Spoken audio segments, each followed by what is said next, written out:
Live TV Radio. Live TV Radio. Live TV Radio. Ano man ang tanong mo, hanapin ang sagot. Kasama sina Lightmate Sarah, Pas Jerome, Pas Arnel, Pas Donato, at Pas Shirley. Straight ang pag-asa, grasya at kalaban. Straight from the Word. Yes! Hello po sa lahat ng ating mga Lightmates all over the world. It's a beautiful Friday morning sa ating lahat. Thank God it's a Friday. And of course, naniniwala tayong masayang-masaya naman yung ating mga manggagawang Pilipino dahil finally weekend na. Yes! At naniniwala tayo na marami din sa kanila ang naghahabol ng mga deadlines, deliverables. Kaya ano man ang iyong pinagkakaabalahan, huwag kang magpa-stress. Buksan lang yung telebisyon at radyo at tumutok dito sa iyong paboritong programa para muling magbigay ng pag-asa. Hello, Pas. Ayan.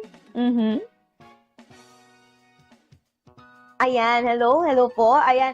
Sa atin pong mga Lightmates, no, hayaan niyo pong ipakilala ko sa inyo dahil meron po tayong makakasamang panauhin. No, ngayong araw pong ito, siya po ay makakasama natin bilang guest host for today's video. Nako, sa mga Lightmates natin, kaabang-abang itong ating magiging guest host. Dahil para sa mga hindi nakakaalam po mga Lightmates, siya lang naman po ay itinanghal ng KBP sa 22nd Golden Dove Awards na Best Radio Jock. Wow! O, diba? Uwian na mga best. Mga Lightmates, let us all welcome Pastor Jordan Escusa. Hello po, Pastor Jordan. Good morning. Ayan, o diba? Ibang levels, no? Ayan guys, sabi ko sa inyo, uwian na. Actually, kanina tinatanong ko si Pastor Jordan kung ilang years na siya sa hosting, ito sa industriya na ito, 2001 pa daw mga guys, no? Ako ay naglalaro parang ng 10-20 nung panahon na yon. Nako, Pastor Jordan, ayan, it's nice to have you here in our show today. Kumusta po kayo? At baka meron po kayong mga gustong i-shout out, batiin, mga ka-churchmates po niyo na nakatutok sa atin ngayon. Go ahead po. Una sa lahat, good morning sa inyo, and thank you so much for having me. And shout-outs, I'm here in Taytay, Rizal, so shout-outs sa mga taga dito, shout-outs to my family, churchmates from the Church of Nazarene, and Against the Flow listeners. So thank you so much for being here, and it's a privilege. Yeah, alam mo Pastor Jordan, marami ang nagtatanong nito, how to be you po? Ayan. Oo. Kasi alam mo, madali na Pas, complicated. Kasi alam mo, Pas, no, yung itong industriya na to na ating ginagalawan ay hindi talaga naman biro, no? Cutthroat talaga at no, mahirap, no? Paano ba maging isang best radio jock, especially sa mga Lightmates natin na nag-a-aspire na maging kagaya po ninyo. Ayan. Nako, masasabi ko lang, grace lang talaga kasi I have no clue then how I ended up getting that. I mean, first of all, yung mga other nominees were more experienced, more better. I don't know. Basta, my path started in sa broadcasting 2001. I was just a radio fan, a radio listener. And kilala ko yung host. And during that time, Bible school ako. So I had no background of this stuff. But they took me under my wings. Shoutouts kina JD and Ron. And direct study ako sa mga veterans na. So ngayon pa lang ako actually nagtatapos ng akin master's sa communications. So nauna yung career. And now naghahabol ako sa APNTS ng aking masteral para meron din akong background dito. So ito, naginulat lang din ako ng Lord ng 2014 na nagkaroon ako ng ganun award. 2013, they nominated me, hindi ako nanalo. 2014, I won. It's not bad for a guy who used to be bullied. Mamaya I can probably tell that story. But I used to get bullied for my voice. Oh, wow. Naku, magandang story yan na mamaya ay isi-share sa atin ni Pastor Jordan. Kaya sa mga Lightmates natin, abangan natin yan ha, kung ano ba yung story yan. Dahil yan po mamaya yung ating tatalakayan. Yan po yung ating pag-uusapan sa mga lightmates natin. Ikaw ba ay nakaranas ng asar-asarin, no, ibuli ng iyong kaklase, or minsan kahit sa church, no, nangyayari ito, especially sa mga youth, no? Anong klaseng pang-aasar or pang-bubuli ba, no, yung ating mga nararanasan, at gaano ba ito nakakaapekto sa ating mental health? Pag-usapan natin yan, mga lightmates. Kaya naman kung kayo po ay merong mga katanungan, feel free to comment down below kung meron po kayong mga insights, realizations, questions. I-comment nyan mamaya, sisikapin nating sagutin ang lahat ng mga yan. Do not forget to tag your friends and of course, like, share, and subscribe po sa ating po mga YouTube channels at iba pang mga social media platforms. Since nabanggit mo rin naman na, Pastor Jordan, no, bullying, no, yan po yung ating pag-uusapan. Pwede mo po kami bigyan ng pahapyaw o glimpse, no? Paano po kayo nabully nung inyong kabataan? So, ako ay laking probinsya. When I say probinsya, California. I Wow. was born here in the Philippines. When I was 6, I moved there.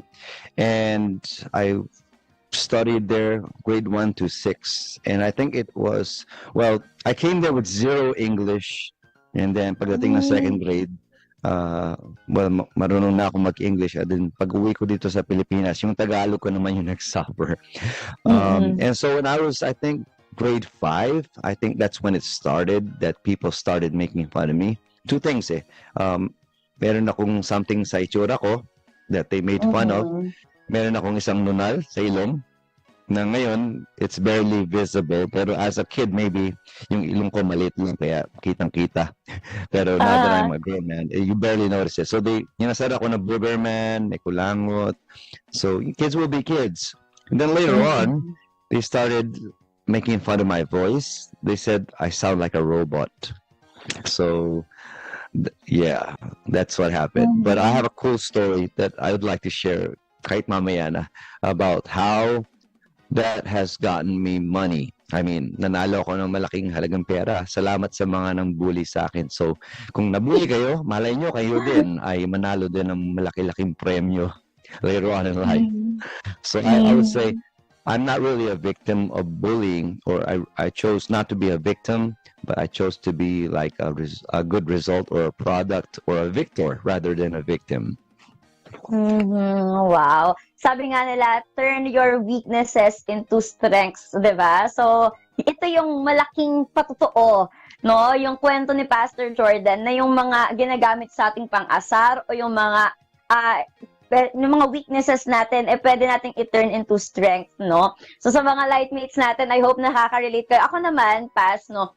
Ewan ko, kasi nung elementary days, hindi naman uso yung katagang bullying pa no? So, way back 2003, yan, tama ba? 2003? Oo, 2003.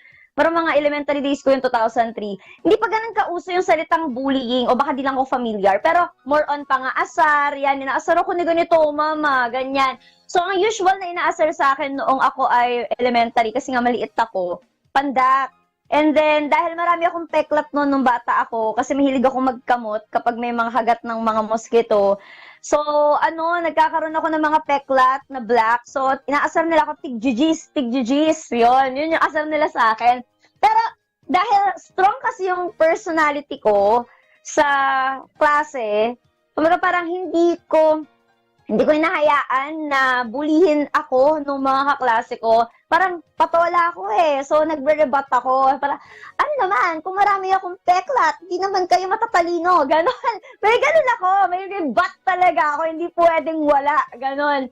So, sa church naman, actually, na-experience ko din yung, alam mo yun, parang na-out of place sa church. No? So, ito yung mga panahon na 10 to 11 years old ako at naghahanap pa lang kami noon ng Christian church na makapapabilangan. Okay? So, meron kami natagpo ang church somewhere in Cubao. No? Ang layo namin, bagong baryo Caloocan, tapos Cubao pa yung church. So, ang layo, magta-travel pa. And then, dahil bago lang ako doon, yung mga bata doon, so, syempre Sunday school, alam mo yun, mapapansin mo, iniiwasan ka, nilalayuan ka, may mga activity, sila-sila lang, ikaw parang outcast ka. Tapos kapag may mga sayaw-sayaw na performance, iirapan ka, i-judge yung paggalaw mo. May mga ganun talaga. Siguro dahil nga bata, hindi pa ganun ka-matured, no? Pero actually kahit sa mga youth, no, kapag nakakakwentuhan ko yung mga kabataan sa church namin, may mga ganun pa rin hanggang ngayon, yung mga asaran na nauuwi sa pikunan, no? Yung mga asaran na parabang, alam mo yun, kapag magkakasama kayo, nakikitawa ka, pero pag ikaw na lang mag-isa, napapa-reflect ka. At parang yung self-esteem mo din, bumababa. May mga ganon. Meron ako mga kabataang nakakausap na nakaka-experience ng ganon. At yun din, yung breaking the culture of, yung out of place, yung parang, kapag may grupo sila na lang, tapos pag may bago, nahihirapang pasukin yung circle nila. Ilan lang yan, no? Sa mga eksena, no, sa loob ng church. Actually, hindi lang sa church. Kahit sa ang place, organization, may mga ganitong eksena. Paano nga ba natin i-break itong kulturang ganito?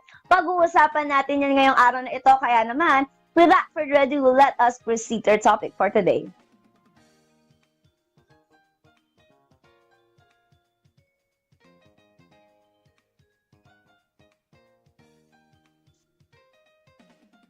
Alright mga Lightmates, narito pa rin po tayo sa ating topic series na Christ is the answer. And for this day, pag-uusapan nga po natin ang usaping mental health. Ito ay silent battle ng nakararami, itong usapin ng mental health. Kasi maraming mga kabataan ngayon, pag tinignan mo, parang okay naman.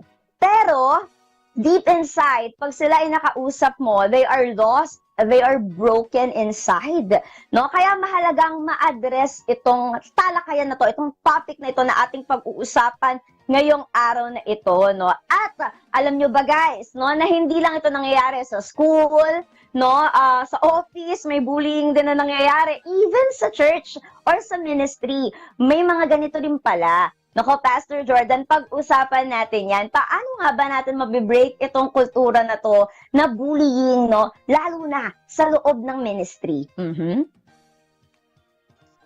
Yeah, I mean, youth ministry can be youth mean ministry. It can be mean. I used to say that once upon a time. As a youth pastor, I've been a youth pastor for almost 20 years, and I've seen it. Of course, yung asaran, and then sometimes yung asaran can be a form of closeness. Like you wouldn't do that with somebody you are not close to. Unfortunately, there's no barometer, or it's not like everybody has like a label and it tells you if you're close enough to make asar. I wish like you can read it in people's faces, like, okay, pwedeng asarin tong tao na to. Ito, hindi pwede bad trip. Or kaya, feeling close ka lang, hindi naman siya close sa'yo. So, I think if you're close enough, then in whatever asar you make, it doesn't come off wrong. You never think that your brother or sister na mahal ka will intentionally hurt you. But, yun nga, if you don't view that person in that you're not that close, that's when I think that's the line na nagiging bullying na ang tingin. So on one end, lambing, pwede, ang tingin mo. On the other end, it could be, bullying na to. Ikaw all along, hindi mo alam. So there can be bullies actually who don't know that they're bullies. And maybe it's time then that they realize what are the marks. Maybe we're the bully. Di ba? So ako, pareho tayo nung high school actually. Was it high school when they started making fun of your face? Kasi ako din, nagkaroon akong sobrang daming tigyawat. And ako nga ay masasabi ko, hindi ako mukha na tinubuan ng tigyawat. Tigyawat ako na tinubuan ng mukha. Sa dami ng tigyawat ko, yun yung pang-asar sa akin. Pero, so I think, I don't know if that contributed to me being a bully. Kung kailan naging Christian ako, nakakatawa dahil doon ako parang medyo naging bully pa. So when I was, I think, when I was in fourth year high school, kasi I was older than most of the kids, at least 1 or 2 years, dahil nung ako ay nasa kabilang bansa, I also have another story where nag-prodigal son ako. So para akong nag-hiatus of studies for 2 years and did a lot of bad stuff. But when I came back here, I got saved in a youth camp. And paglabas ko ng youth camp, I was on a mission, of course, to change the world for Jesus. And I wanted to share Him But when I got to high school, and this was a Christian high school, I noticed marami talaga dito ang kagaya ko na parang immune sa salita ng Lord. I don't know, maybe they've grown so familiar with it. At nakikita ko talaga na ay, hindi talaga naging Christian na malalim itong mga to. So I thought I would take it in my own hands. And I became the bully actually for, I would say, some time. In the sense, a good kind of bully or Robin Hood even. Kasi parang may classmates ako na friends ko na kapag nagmumura sila, binabatukan ko sila. Diba? Tapos napapamura pa sila ulit, di babatukan ko na naman. At hindi sila makapalag kasi mas malaki nga ako. But I was a Christian already, But then later on, nag-repent ako. Because nung nakita kong tumanggap sila sa Lord talaga, well, sabi nga ng Lord, not by might, not by power, but by the Spirit. So when they experienced God Himself, I never had to raise a hand again.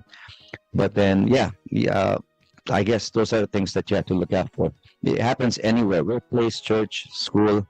Just don't be it. I think that's the number one thing muna. Alam mo, Pas, we have this adage that says, hurt people, hurt people. Do you agree with that? And how does this quote apply sa issue ng bullying? Yes, definitely. Because like I said, I've been bullied.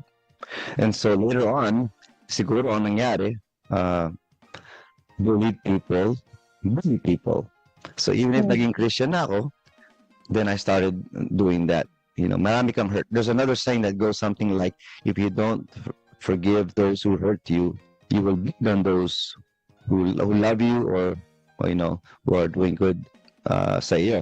So I would say later on, today I'm not hurt. I'm not a hurt person hurting another person, but I would say I am a blessed person trying to bless other people. So blessed people, bless people.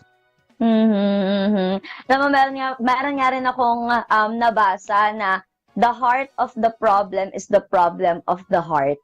No? So, talagang it all boils down to the heart, no? Kung ano ba yung status ng puso ng tao. Kasi kung ano ang nilalaman ng puso, yun ang lalabas sa bibig.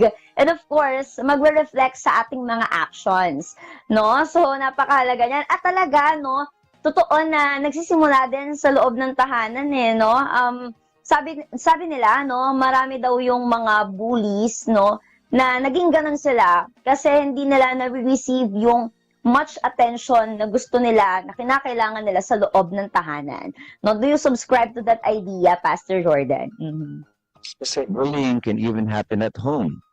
And sometimes parents don't have to be bullies, but if they hurt their children enough, then there's that formula again that if hurt people will hurt people. Hurt children, hurt other children. Pero kung sa bahay naman ay, you know, you're cultivating love, and dito sa bahay namin, madalas ko marinig ang asawa ko, or the mommy of my kids, telling our kids, hands are for caring, di ba? Every time na ginagamit yung kamay sa haras or napapahataw yung baby or bata.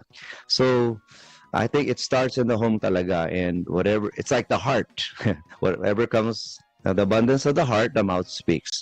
I guess the abundance of what's happening inside the home, the actions speak. Yeah, Alam mo, sabi nga nung mentor ko, shout out kay Pastor Mike Turla, no? Sabi niya, ang kamay daw ng mga magulang ay dapat hindi ginagamit sa pamamalo ng anak, no? Kasi kung mamamalo tayo, biblical naman daw kasi ang pamamalo. Pero dapat kung mamamalo tayo, may specific na thing, no? Hindi yung kung ano lang yung madampot. At hindi lang dapat kung saang bahagi ng katawan, no? Kung sa puwet ay sa puwet, no? Kasi disiplina, hindi abuso. At sabi niya, dapat maging malinaw sa mga bata na yung kamay ay hindi dapat ginagamit na pampalo. Dapat pag nakita yung kamay ng mga magulang, ang purpose nito ay para sila ay yapusin, yakapin, no? Kaya may mga kabataan, di ba, na kapag gaganon lang yung nanay, akala papaluin sila, umiilag agad, no? Kasi nga, nasanay sa ganung kultura, no? Pero napakaganda ng tinuro ni Pastor Mike sa amin, no? Nasabi niya, dapat ang kamay ng mga magulang ay ginagamit para sa pag-comfort, no? Pagyapos sa mga anak, kaysa sa pamamalo, no? Dapat yun yung imahe na maipakita natin sa mga bata. Alam mo, Pas, meron akong...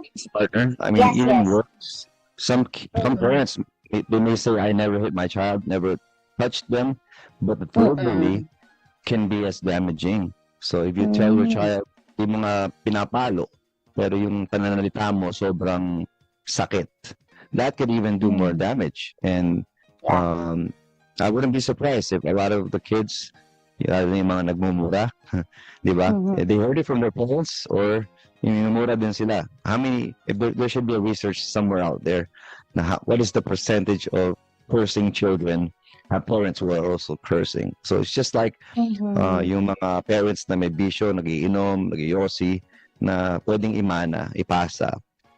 That can be the same thing. So watch out for physical or even verbal. Ako, I have to be careful too as a dad that I don't raise my voice or I watch what I say, especially in front of the kids, because they're so absorbent. And especially at a young age, you think that they will forget about it. No, it sticks with them a long time. So you have to be very, very careful talaga. Tsaka sabi nga nila, kung ano ang ginagawa ng matatanda ay ginagaya ng mga bata. 'Di ba? So, yung mga mali nating habit, no? Syempre, dahil yun yung nakikita ng mga bata, akala nila yun yung tama, no, yun yung naririnig nila sa iyo bilang magulang, yun yung kokopyahin, yun yung gagayahin nila, knowing na yun yung akala nilang tama. No? So, kapag si nanay, si tatay, palamura, no, expect mo na at a very young age, marunong nang magmura yung bata dahil, no, sa bahay, ganun yung lagi niyang naririnig. No, unless, no, at a young age, may pasok siya sa church, no, talagang makapag kids club or Sunday school, whatever, para may magtuturo sa kanya. Pero, alam mo yun, sa church naman, hindi naman 24/7, mababantayan yung mga bata. Sa bahay at sa bahay pa rin talaga. Kaya tayong mga magulang, napakahalaga ng role natin sa pagmo-mold, no, ng magiging ugali ng ating mga anak, no? Kasi lalo na formative years, no? Dapat talaga nandun tayo para gabayan sila, no? Alam mo, Pas, meron akong minsang kabataan na interview, no? Sabi niya, sa church daw, magkakaibigan naman sila, magbabarkada naman sila, talagang close sila. Siyempre, kapag close na, talagang may mga asaran, no, na minsan, over na, minsan below the belt na. So siya, no, kapag magkakasama sila, nakikitawa siya, no, para hindi naman sabihing KJ siya. Pero pag siya na lang mag-isa, napapareflect siya, na parang iniisip niya na, siguro totoo yung mga sinasabi ng mga ka-churchmates ko na pangit ako kasi maitim ako, kasi ganito, kasi ganyan. And so, no? So, tayo po sa church, paano po dapat nating iniingatan yung ating mga pananalita at saka maging yung ating mga biro? Ayan. Ang hirap talaga, no? Kasi for me, asaran, hindi ako pikon I don't know. Hindi ko narinig na may nagsabi sa akin na pikon ako, pero pikon ba ako, wife? Tinanong ko yung wife. Iba ng pagtanggap oo. Yeah, so, I think, the way you do it is you measure talaga if, you can't be too sensitive. And then, on the other end, hindi ka naman pwedeng hindi sensitive. So, I think I'm on that end na I have to be sensitive. So, when I'm speaking with anyone, especially if I'm counseling or mentoring, kinakamusta ko muna sila. Like, it's like a barometer. Like, okay ba itong asarin today? Or okay ba itong correct? You need to connect before you correct. Even, before you do something that will trigger them. Kasi ang mga kabataan ngayon talaga, kahit anong ganda ng sabi mo, one thing, if they're high on emotion, if they're angry already, triggered, or they canceled you na, burst, they're nothing's gonna come in. So you might as well just back off and give it a try another day. So that's what I'm saying. Siguro sa church, if you're feeling like you're out of place, and you need to open that up. Unang-una, may part ka sa magsabi na, I'm not in the mood, or there are times where I'm not feeling it talaga. And then, ayun, so for me, you just need to, kasi ako, there's a lot of people na inaasar ko. Pero nowadays, binawasan ko na. Kasi nga, I feel like marami palang nasaktan. And I'm like, I'm sorry. I thought we were that close, pero di pa pala. Or ako pala yung feeling close. So yun yung sinasabi ko. So I have to be careful with who I make a star with. So kung nauna sila mga star sa akin, oh, I get it. Okay, he's that type. Pwede ako makipag-asaran. Pero not everyone is gonna be that type. So make sure just parang i-feel mo, try to pray and discern kung nasa hulog ba yung pang-asar mo. Isipin mo, Sarah, no, maraming mga na-develop naging lovers dahil sa pang-asar. Totoo. Diba? Totoo. That's the power of asar.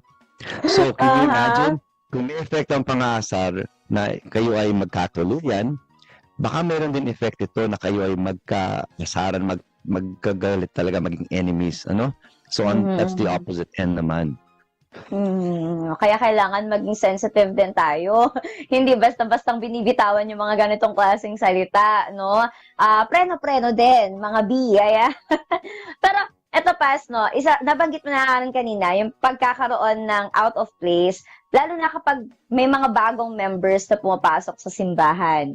No, ito yung madalas na issue, no, parang ayaw na uling bumalik ng mga bagong members, mapa-adults or mapa-youth man. No, ayaw na nila uling bumalik kasi parang feeling nila hindi sila welcome, no, na out of place sila. At meron kasing something, no, sa ministry or sa church, no, na may mga kanya-kanya ng circles na nabuo. At dahil may mga solid na circle na, ang hirap ng pasukin nung friendship nila. Ang hirap ng pasukin nung mundo nila. So, nangyayari, yung mga bago tuloy, na out of place sila. O, paano po ba natin to babasagin? Yung ganitong mga circles, no? Sige po, Pas. Naranasan ko kasi na yung youth group namin ay isang circle lang once upon a time, as in 10 young people. And then now there's like, more than 150. So, once upon a time, parang madali siyang masolusyonan. Yes. I guess it has its pros and cons. Pero nung 10 lang kasi kami, whoever comes to church, parang tinitreat na namin siya na matik na tropa.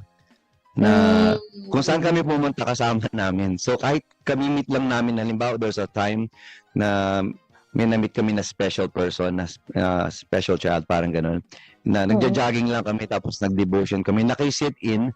Hanggang ngayon kilala namin yung tao na yun, in and out din papasok ng church yun. Pero we treated it that way na talagang wala kaming ina-outcast. Pero nowadays, marami silang selection or option siguro. Yeah. So kung may pumasok ng church, they can be overwhelmed and OP na ang daming groups. Sino yung tatanggap sa akin? And then, or they feel like I'm out of place because there's just, hindi ko kaya makipagsabayan sa mga to. But what we try to tell our leaders is, just treat them like family talaga. I try to warn them of being super close na over-close yung mga nasa church na naging club na exclusive na. Kailangan hindi maramdaman yon na after ng service, ng youth service or fellowship, hindi kayo lalabas na kayo lang lagi. Tapos magchichismisan kayo. Diba? That's bad. Hindi siya good for the church health. What's good is if every time na lalabas kayo, meron kayong bagong kasama na you're gonna try. But on the other end naman, yung mga people who are feeling out of place, you need to do your part then and open up and, go out of your comfort zone then. Because kahit anong bait ng mga youth group or church, kung ikaw hindi ka magpapaka-open, magiging vulnerable kasi yung iba natakot na masaktan or whatever, it's not gonna work talaga. So it takes both ends to really just try to work it out. Yeah. That Alam mo, make sense? Pas, no? Oo, alam mo, Pas, meron kasing mga ilan na ang sinasabi nila, introvert kasi ako eh. No?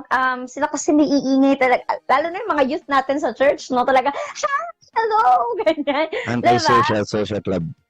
Anti-social club. Yun yung sinasabi nila na reason, introvert kasi ako, parang nahihirapan akong makisabay sa energy nila, no? Parang nauubos yung social battery ko kapag kasama ko sila. Paano kapag ganun yung dahilan, yung reason ng tao? Paano po natin papasukin yung mundo niya o yung buhay niya kung yun yung lagi niyang nire-reason na introvert kasi ako, ganun. Hindi natin kayang ipili talaga. Like if a person is fine and happy with being quiet and not mingling all the time, yeah, there can be benefits of that. Believe it or not, I think I'm sort of an introvert because I really like to be quiet talaga when I'm at home or and it's because I'm also resting, I guess, because I'm also around people a lot.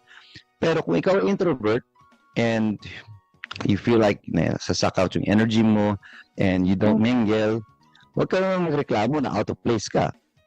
Ayun. If you never put yourself in place in the first place. I mean, kung talagang ayaw mo, hindi natin mapipilit yun. Pero, of course, hindi rin healthy yung ipipilit mo lang na no man is an island, sabi nga, di ba? So, no Christian is an island either. And ang community talaga is something, I don't know, you don't have to have a big group naman eh. You could just be one or two, another introvert, tapos mag-sign language kayo, kaya nyo mag-usap, or just be around people. I think that's the key. I think we should quit making excuses if we want to have good relations with each other. Tsaka siguro tanggalin natin sa isipan natin yung kinakailangan madami para maging masaya. No, ako kasi natutunan ko lang 'yun nung college ako eh. Way back nung high school kasi, yung iba-iba yung mga friends ko talaga, as in madami. Tapos parang sanay ako na parang alam mo 'yun, ikaw yung center of alam mo 'yun, ikaw, parang feeling mo umiikot yung mga mundo nila sa'yo. Parang ikaw yung social butterfly, no? Ikaw yung, ano yung sinasabi na doon? Light of the party, something like that, no? So, parang sanay ako ng gano'n. At sanay ako na madami yung mga friends ko. Iba-iba. Of course, may mga kaklase kang mga babae, may mga lalaki ka ding friends, no? Halo-halo siya. Wala siyang issue na kapag mas marami kang lalaking kaibigan, ay, maharot yan. Walang gano'n, no? So, marami akong friends nung high school, pero nagbago siya nung nag-college ako. No, para bang nung nag-college ako, hindi ko na masabayan yung mga pinag-uusapan, tsaka yung mga trip ng mga college friends ko na yon. No, parang gusto kong pumasok sa circle nila kasi parang ang ingay nila, parang ang saya nila, ang active nila. Pero hindi talaga ako makarelate sa mga pinag-uusapan nila. So talagang nag-try talaga akong humanap ng circle of friends na talagang, alam mo yun, yung genuine, yung magka-wavelength kami, na parang hindi draining at hindi dragging kapag ipipilit ko yung sarili kong pumasok sa circle nila. At yun, thankfully, nakahanap naman ako at karamihan dun sa nahanap ko, parang 8 kami sa friends ko na yun. No? Karamihan dun sa 8 na yun, Christian. Ayan, Christian sila. And then, yung mga iba, hindi Christian, pero studious naman. So, ganun yung mga circle of friends ko nung college. Kumonti siya, hindi ganun nakarami kagaya nung high school. Tapos ngayon, na nag-work na ako, lalo na nung nakapag-asawa ko, parang hindi na ako palalabas ng bahay. Lalabas na lang ako ng bahay kapag may gawain sa simbahan or may mga errands. Ganon. So, ikaw, Pas, do you agree na habang tayo ay tumatanda, kumukonti din yung mga friends natin? Do you agree with that? Oo. Yeah, definitely. Kasi life happens. You grow up, papalit na papalit yung circle talaga natin. And lalo na you have your family, you have your children. And so yung time mo sa labas, nababawasan talaga. Hindi naman siguro kailangan sumama ang loob ng mga dating friends. Maintindihan nila yung talagang friends sila. Because even your high school friends, di ba? Used to be, you're every day with each other. And then after classes, you're with each other. But of course, when you've all grown up, you have your individual lives. Doesn't mean you hate each other na. You know, you just, yes, you grow apart, but you're still a part of each other's lives. And every now and then, it's good to, reunion and get in touch. Pero definitely it's not the same. And it doesn't have to be bad naman. It's just something we accept. But at the same time, just don't hate each other. Just keep in touch pa rin kahit pa paano. Pero huwag ka masyadong malungkot kung talagang hindi nakagaya ng before.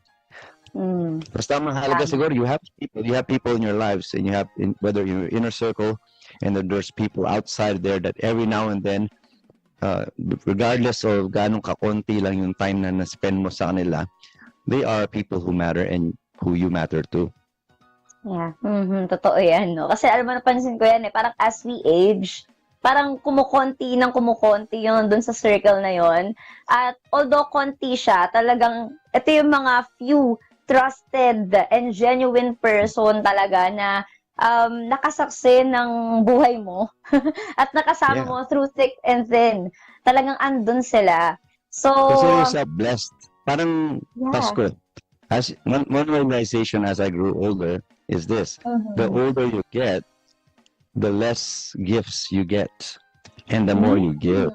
Pero once upon a time, when you were younger, it was the other way around. Mas madami ka natatanggap na gifts kesa binibigay. But it doesn't have to be a bad thing, because it just means now you're more blessed, and that's why you're able to be the giver than always the receiver. So maybe you could apply the same logic with growing up in life. Talagang change is inevitable, no? At ganun talaga, may mga bagay sa buhay natin na hanggang dun na lang, no? Sabi nga nila, people come and go, no? May mga bagay sa buhay natin na hanggang dun lang, no? Etong chapter na to, hanggang dun lang, sarado na yung librong yon, and panibagong libro na naman yung bubuksan mo. Ganun talaga siya, no? And ganun talaga ang buhay, mga Lightmates. Basa po muna tayo ng ilang mga comments mula sa ating mga Lightmates. Shoutout po kay Ate Net Yumang Sagum. Shoutout din kay Pastor BD John Marquez. Hello, Lightmates Sarah and Pastor Jordan Escusa. Hi sa'yo, Pastor Billy. Si Jing Apria, tanging sa Diyos lamang ako ay aasa. Yan, ang aking kaligtasan ay nagbuhat sa Kanya. Tanging siya lamang ang tagapagligtas, tagapagtanggol ko at aking kalasag, aking tagumpay sa lahat ng oras. Mga awit 62 verses 1 to 2. Ayan po yung kanyang kinote. And sabi niya, #Christ is the answer. Happy JIL 46th anniversary. Si Ate Dendela din kasama natin ngayon. Kaloy Pamplona, Edgar Eraza at kay Rick Remuel Balubayan. Ayan. So shoutout po sa lahat ng mga kasama natin. Ayan. Shout out sa Pastor Rick, teammate ko rin. Go, Mga Pas. teammates ko sa Shout out mo pa basketball yung mga sila, ibang Pastor teammates Billy. mo. Yeah, nag-uusap sila nga, pinag-usapan ako sa chat namin kasi kinukulit ako sa next game namin. Shout out sa inyo, Pastor Billy, Pastor Rick, at other teammates. Ayan. Thank you so much, Pas, no? Anyway, Pas, no, going back sa ating talakayan, dito nga sa bullying, marami kasi sa mga na-bully ang takot na mag-voice out, no? Takot na magsabi sa authority kung ano yung mga experiences nila, no? So, paano ma-resolve yung problema kapag ganito? At paano natin may encourage yung mga biktima ng bullying na sila ay tumayo, no? At talagang magsabi sa mga authorities kung ano yung mga pinagdaanan nila para magkaroon ng necessary action. Ayan. Yeah, you have to speak out. I mean, this goes for any abuse, any sort of abuse that you receive, whether it's verbal, physical. If it's damaging to you, don't keep it. That's the worst thing you can do talaga. You have to open it up to somebody kung talagang ganun ka naka-affected. Pero even if you're not that affected, if what's wrong is wrong, lalo na if it's abuse na talaga, that's the number one rule yata sa children's protection policy, that you cannot be quiet about it, because if you do, it's going to be worse for you and those who victimize you, na they have to answer to what they did. Otherwise, isipin mo na rin, gagawin nila ito sa iba. So if you think about it as you have people you love, and can you imagine them going through what you've been through with that person? And so if you cannot even speak out for yourself, if you feel like, hindi, kaya ko na to, ako lang naman to eh.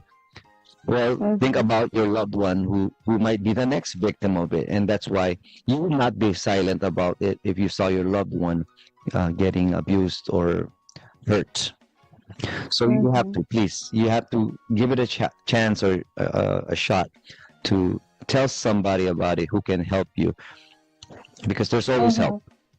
Alam mo, Pas, bullying can also happen sa social media. Lalo na sa panahon ngayon. Talagang ang dami ng bashing na nangyayari, no? Nito nga mga nakaraan, ang dami kong mga napapakinggang mga issues from social media influencers. Talaga namang, ang dami ng mga bashers, no? At syempre, kung ikaw ay public figure, talagang kinakailangan matibay ang sikmura mo para harapin yung mga ganyang klaseng challenges. And actually, kahit hindi ka public figure, kahit pangkaraniwang mamamayan ka lang, nakakaranas ka din ng mga ganyan sa social media. So, ang tanong ko pa, is it okay to unfriend someone na nagiging dahilan para pagkaroon ng epekto sa mental health mo? Ganon. Kasi parang feeling mo ang toxic na nitong taong to. Is it okay to unfriend sa social media? Ayan. Okay. There's a thing called unfollow. Like if they're not really a friend in the first place, then go ahead, unfriend them. Pero be careful, if they're really your friend in life or you see them in life, you may not want to cut or unfriend them because ang dating talaga is masakit sa kanila yon. I mean, that's how attached we are to social media nowadays na kapag in-unfriend mo ko online, feeling ko, in real life, ganun din. So it's better if you unfollow na lang.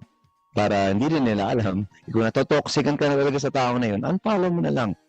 Kasi ang illustration ko dyan would be yung nails mo, no? If you have long nails and they're cutting you, you don't cut the whole hand or the finger. That's overacting na. You just trim the nails. So you find the way to trim those things that hurt you in life. Ayan. So, ayan mga lightmates huwag mo i-unfriend. Lalo na pag nakikita kayo sa church. Unfollow lang para hindi niya alam. Pero di mo na nakikita yung mga posts niya. Ayan ha. Wisdom coming from Pastor Jordan sa mga hindi po ganun ka tech savvy. No, instead of unfriending, try yung unfollow. Ayan. Para hindi niyo po nakikita yung mga posts niya. And so, if ganun ka na din ka-affected sa social media, it's maybe not even just one person. Maybe it's the whole social media. Maybe it's your whole world. And you're being affected. There's a thing called deactivate.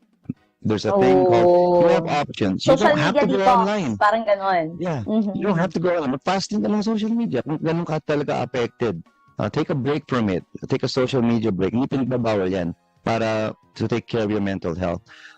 Speaking of, yun nga, bullying online, I go through that too. Actually, I opened a TikTok account during pandemic, and even though I don't dance, I thought I would use it as a platform to preach and stuff. Even my preachers get bashing, you know. Tinawag akong bulante peta, antichrist, and it's all because they didn't watch the whole video and hear the explanation properly. You know what I did? Nag-experiment ako eh. Sinubukan kong hindi sagutin. As in, deadma lang.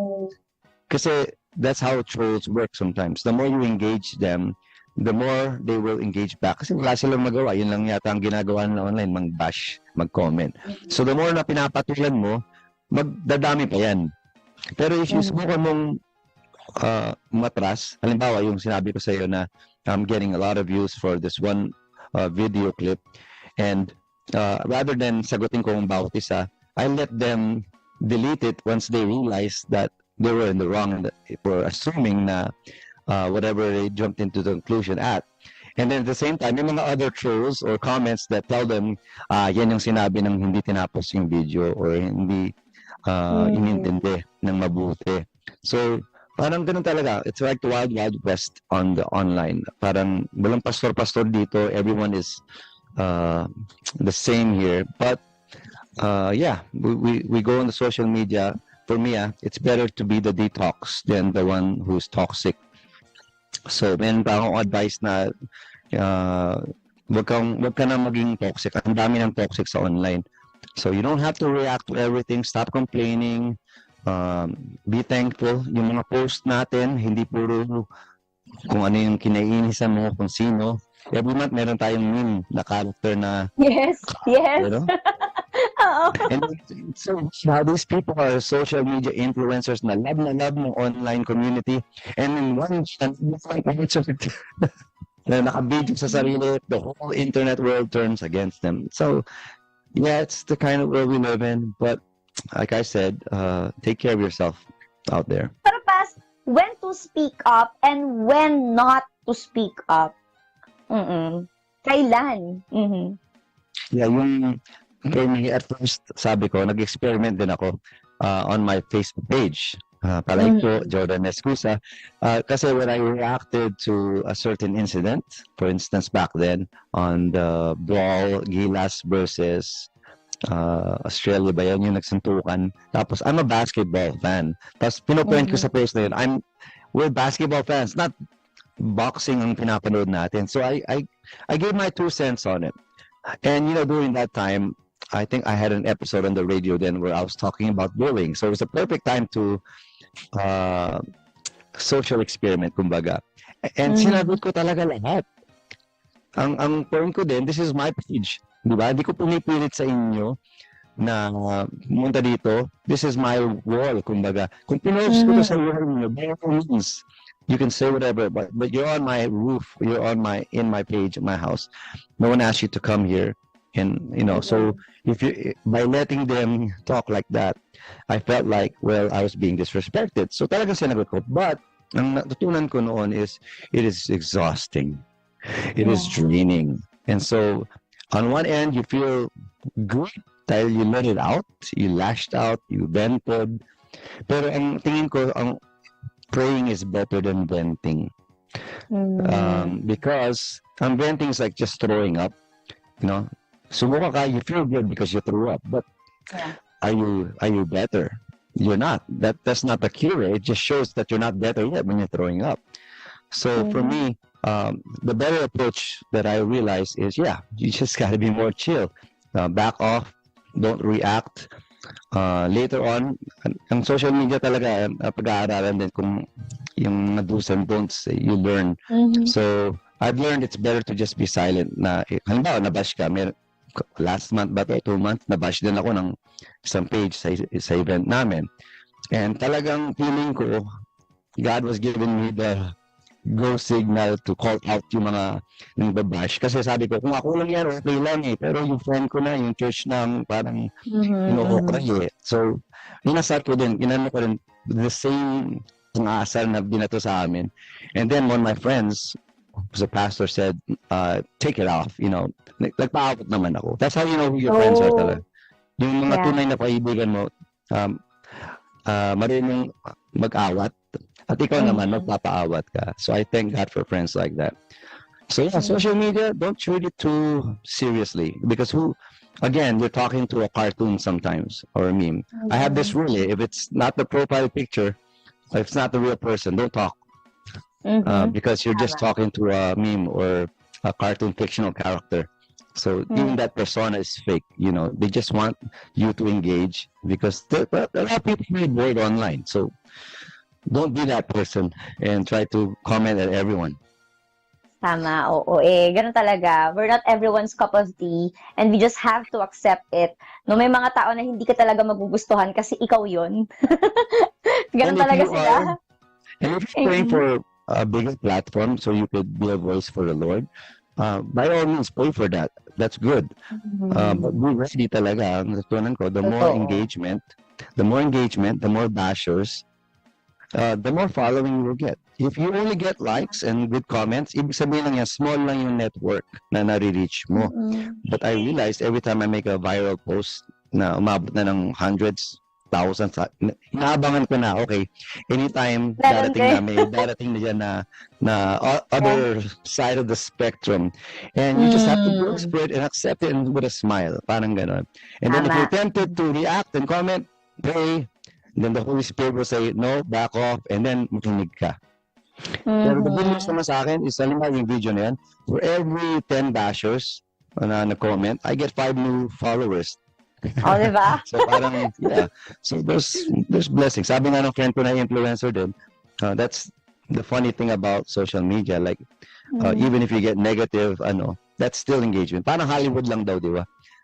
Publicity, any publicity is good publicity. So, huwag ka na gumawa ng ng bad content o publicity. Correct, para lang mapansin. And sabi nga nila, maging influencer, huwag sinfluencer. Ayan ha, magandang point yan. Sabi nga nila, with great power comes great responsibility. Yan. Kaya, etong social media, na pagiging influencer natin, it's a great power, pero meron din itong kalakip na responsibilidad at pananagutan. Siguro po, pastapusin natin itong ating talakayan sa pamamagitan po ng panalangin. Ipag-pray po natin yung mga lightmates natin na maaaring nakaka-experience ng bullying, be it on church or on social media o kahit saan man sila. Sige po, Pastor. Sarah, pwede ko bang isingit to para magandang ending? Kasi sabi ko kanina, Sure. I will tell a story. Okay? So I got bullied, no? I got bullied at a young age for being having an ugly voice. So a lot of years ago, I went to a TV show. And I thought to myself, kung mapipili ako mag-sample, ano kaya ang pwede kong i-sample? At bigla akong naalala, robot nga pala ako.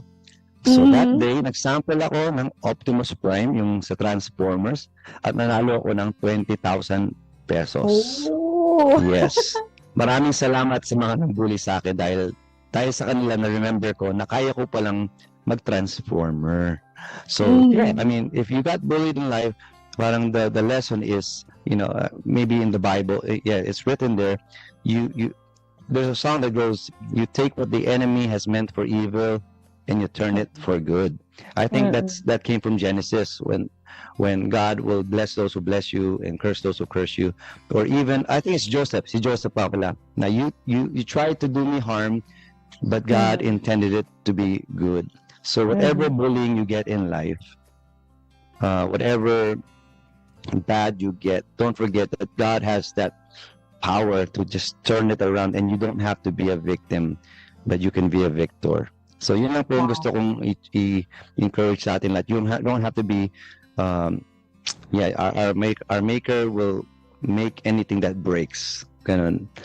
So I hope and pray na lahat kayo, if you're going through bullying, remember we have a God who fights for us, and vengeance is His, and in due time may justice din yan.